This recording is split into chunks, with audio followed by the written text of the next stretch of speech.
السلام علیکم ورحمۃ اللہ وبرکاتہ۔ الحمد للہ رب العالمین، والصلاة والسلام علی حبیبہ سید الانبیاء واشرف المرسلین، وعلی آلہ الطیبین الطاہرین، وأصحابه الأكرمين الأفضلين، ومن والاهم وتبعهم بإحسان إلى يوم الدين. أما بعد، فقال الله سبحانه وتعالى في كلامه العظيم: أعوذ بالله من الشيطان الرجيم، بسم الله الرحمن الرحيم، وأن ليس للإنسان إلا ما سعى وأن سعيه سوف يرى. وقال تعالى في شأن حبيبه الكريم: إن الله وملائكته يصلون على النبي يا أيها الذين آمنوا صلوا عليه وسلموا تسليما. اللهم صل على سيدنا محمد وعلى آله وصحبه أفضل صلواتك وعدد معلوماتك وبارك وسلم. استاذ ذی وقار زین الفقہاء دامت برکاتہم العالیہ، صدر محترم نقیب ملت، علماء کرام، مشائخ اعظام، دانشوران قوم و ملت، مکرم حاضرین و سامعین اور تقدس مآب ماں و بہنوں، اللہ رب العزت کا ارشاد مبارک ہے: وَأَن لَيْسَ لِلْإِنسَانِ إِلَّا مَا سَعَى، اور انسان کے لیے وہی ہے جس کی وہ سعی اور کوشش کرے. وَأَنَّ سَعْيَهُ سَوْفَ يُرَى، اور یہ کہ وہ اپنی کوشش کا پھل اپنی آنکھوں سے دیکھ لے گا. اللہ رب العزت کا وعدہ ہے کہ جو بندہ بھی سعی اور جہد مسلسل کرتا ہے، اللہ تبارک و تعالی اس کی کوشش میں اسے کامیابیوں سے ہمکنار فرماتا ہے. ہمارا آج کا جو موضوع ہے، ہمارا نہایت ہی عزیز و محبوب وطن ہندوستان کی آزادی پر 75 برس تکمیل ہو رہے ہیں، اور اللہ کی بارگاہ میں ہم شکر گزار ہیں کہ اس نے ہمارے ملک کو انگریزوں کے استبداد و غلامی سے آزادی عطا فرمائی، اور اس میں ہمارے مسلمان مجاہدین کا جو رول اور حصہ رہا ہے، اس کو کبھی فراموش نہیں کیا جا سکتا. دیگر اہلیان ہند نے، دیگر مذاہب اور دھرم کے ماننے والوں نے بھی اپنا کردار ادا کیا ہے، لیکن ابتدائی طور پر جنہوں نے بنیادی اور کلیدی کردار ادا کیا ہے، یہ ایک تاریخی حقیقت ہے کہ وہ مسلمان ہیں. پہلی بات تو دیکھیے کہ انگریز ہمارے ملک ہندوستان میں 16ویں صدی عیسوی کے اواخر میں آئے تھے. 16ویں صدی عیسوی کے اواخر میں تجارت کی غرض سے آئے تھے. اسی موقع پر ان کے ارادے اور عزائم محض تجارت نہیں تھی، بلکہ تجارت کے بہانے سے پورے ملک کو نشانہ بنانا اور بالآخر اپنا اقتدار جمانا تھا. اللہ پاک نے اس زمانے میں امام ربانی مجدد الف ثانی شیخ احمد فاروقی سرہندی قدس اللہ سرہ النورانی کو جو فراست مومنانہ بخشا تھا، اس نور فراست میں وہ دیکھ لیے تھے کہ در پردہ ان کے عزائم ملک کے حوالے سے اور باشندگان ملک کے حوالے سے غلط ہیں. اس لیے آپ نے اپنے مکتوبات میں اپنے فکر کو جہاں پیش کیا ہے، وہیں اس حقیقت سے بھی پردہ ہٹایا کہ ہمارے دشمنوں میں بدترین دشمن یہ فرنگی لوگ ہیں جن کے ارادے غلط ہیں، جو بالآخر اس کے ذریعے سے ملک کو اپنا اقتدار کا مرکز بنانا چاہتے ہیں اور آگے جا کر لڑائیں گے، اور یہ بہت زیادہ نقصان کا، ضرر کا باعث بنیں گے۔ یہ کب کی بات ہے؟ 1585 عیسوی کی بات ہے۔ ہمارا ملک آزاد ہوا 1947 عیسوی کو۔ انگریز داخل ہوئے 16ویں صدی کے اواخر میں، ابھی قدم جمی میں تھے ان کے، ابھی آئے تھے۔ امام ربانی نے اس حقیقت سے پردہ کب اٹھایا؟ 1585 عیسوی میں۔ آپ نے اس حقیقت سے باخبر کر دیا ملک کے باشندگان کو کہ ان کے یہ مکرو عزائم ہیں، اور پھر رفتہ رفتہ تجارت کے ذریعے سے وہ اپنے قدم جماتے رہے، اور یہاں جب ان کے قدم جمنے لگ گئے، ایسٹ انڈیا کمپنی کو انہوں نے متعارف کروایا۔ لوگ اس کی جال سازی کو، اس کے پیچھے کے مکر کو سمجھے نہیں، مگر سب سے پہلے یہ بھی ایک تاریخ ہے کہ یہ آئے تھے 16ویں صدی کے اواخر میں۔ اب آئیے 16ویں صدی کا اواخر، پھر 17ویں صدی، پھر 18ویں صدی۔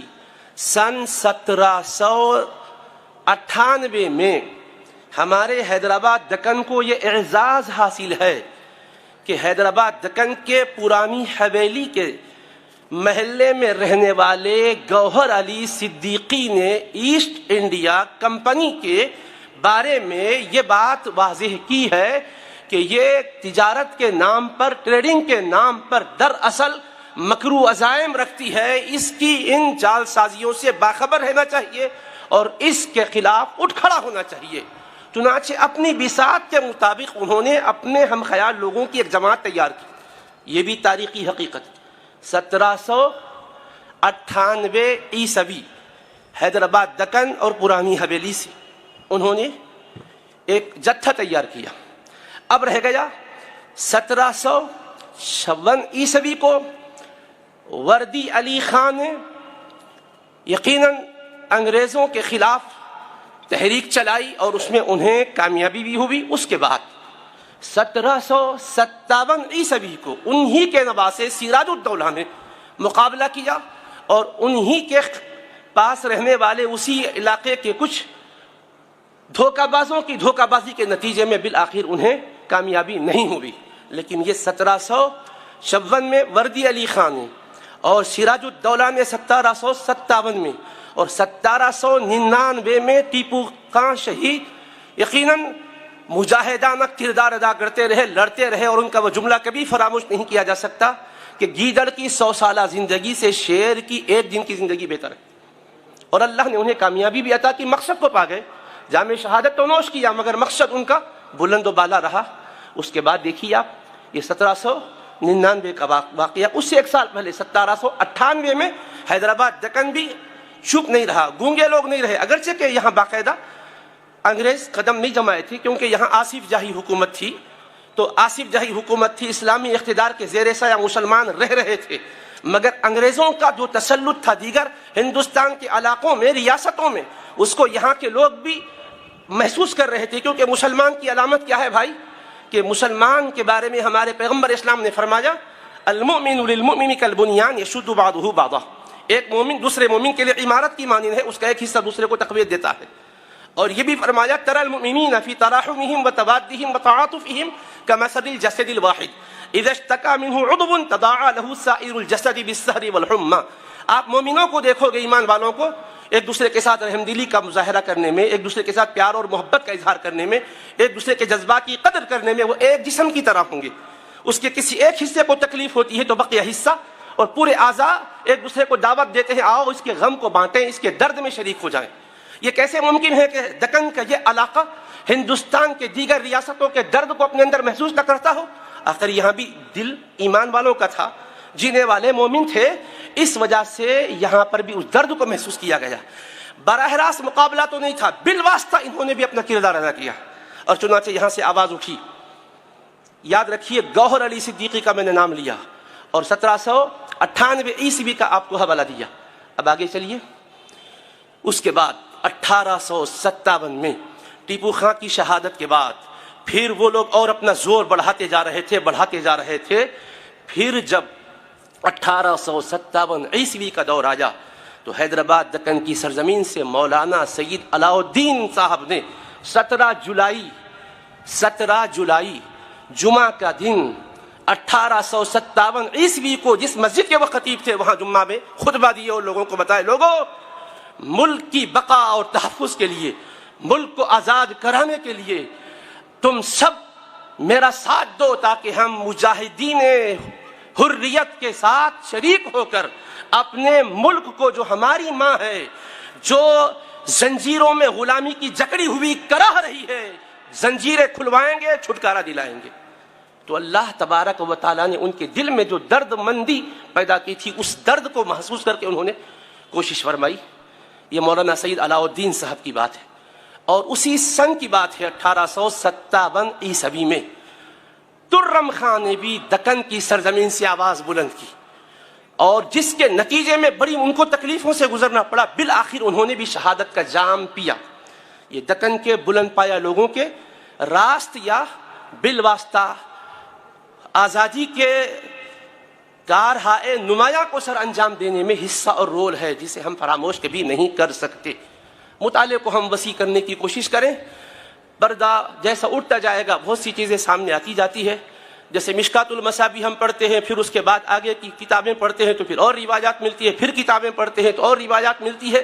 ستاروں کے آگے جہاں اور بھی ہیں، عشق کے امتحان ابھی اور ہیں، اور بھی ہے۔ تو اس طرح ہمیں محنت کرنا ہے تاکہ ہم اپنی تاریخ کو سامنے لائیں، ہم اپنی تاریخ کو جانیں اور دیکھیں کہ کس طرح سے ہم نے اپنے ملک کے ساتھ وفا کی تاریخ رقم کی ہے۔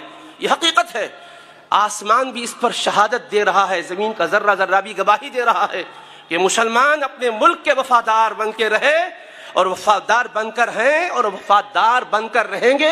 ہماری نسلوں میں اللہ ایسے ہی کو پیدا کرے گا جو ملک کی وفاداری میں کردار ادا کریں گے، بے وفائی اور غداری کبھی نہیں کریں۔ اب دیکھیے گا ان کے ان مکر و عزائم کے خلاف کس طرح کوشش کی گئی، اور ادھر پھر چونکہ یہاں نظام کی حکومت کی وجہ سے راست مقابلے کی بات نہیں تھی، لیکن بہرحال آواز اٹھی، اور اس کے بعد ہوا کیا بھائی؟ ہندوستان میں دلی کی سرزمین پر جب اس کے ظلم و استبداد کے پنجے مضبوط ہونے لگ گئے تو شاہ ولی اللہ محدث دہلوی سراج الہند رحمۃ اللہ علیہ نے آواز بلند کی، ان کے جانشین حضرت شاہ عبدالعزیز محدث دہلوی رحمۃ اللہ علیہ نے آواز بلند کی، اور 1803 عیسوی کو انہوں نے دارالحرب ہونے کا فتویٰ دیا اور جہاد کے فرض عین ہونے کا فتویٰ دیا کہ جہاں ظلم و ستم ہے ان کا، جہاں ان کا قبضہ و تسلط ہے، وہاں والوں کے اوپر جہاد فرض عین ہے۔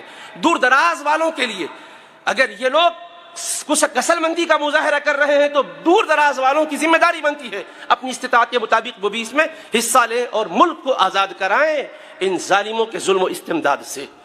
یہ فتویٰ 1803 عیسوی میں دیا گیا، علماء نے دستخطیں کی۔ پھر شاہ عبدالعزیز محدث دہلوی کے نواسے شاہ اسحاق محدث دہلوی رحمۃ اللہ تعالی علیہ، جن کے ذریعے سے احادیث کی سندوں کا سلسلہ آگے بڑھتا ہے، انہوں نے بھی اس میں کردار ادا کیا۔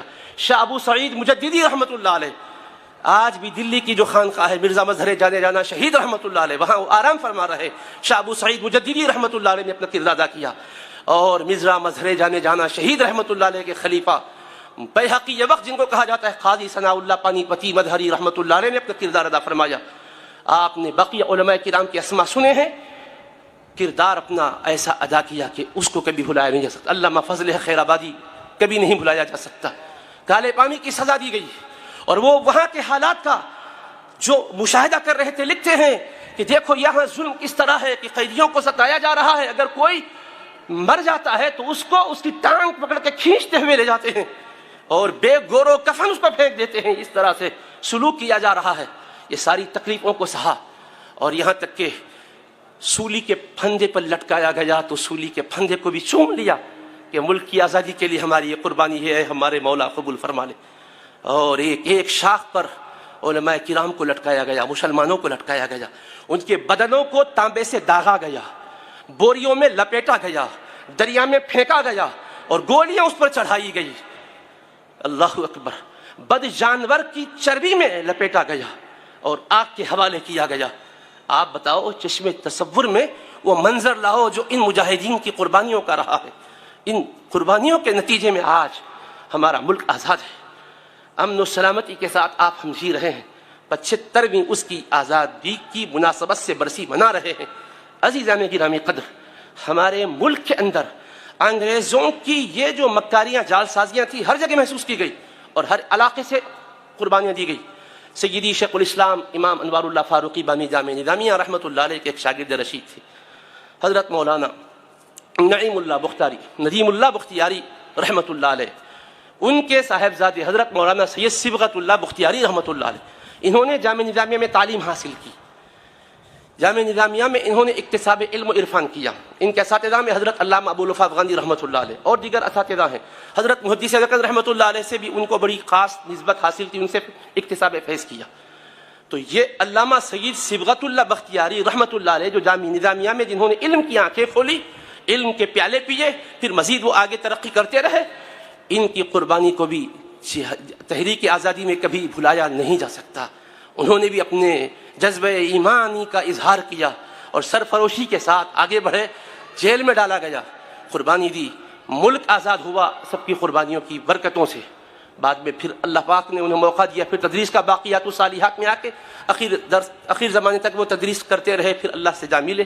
الغرض عزیزان محترم، شیخ الاسلام بانی جامع نظامیہ نے اپنی کتابوں میں وہ کہ ڈائریکٹ مقابلہ نہیں تھا، مگر ان کے افکار و نظریات سے، ان کے باطل ارادوں سے امت کو باخبر کرانا تھا، تاکہ ان کے خلاف جب مسلمان اٹھے تو یہ خیال نہ آئے کہ محض مذہب کی جنونی کیفیت میں اٹھ رہے ہیں. نہیں، ہمارا مذہب جبراً کسی پر اپنا دین مسلط کرنے کی تعلیم نہیں دیتا.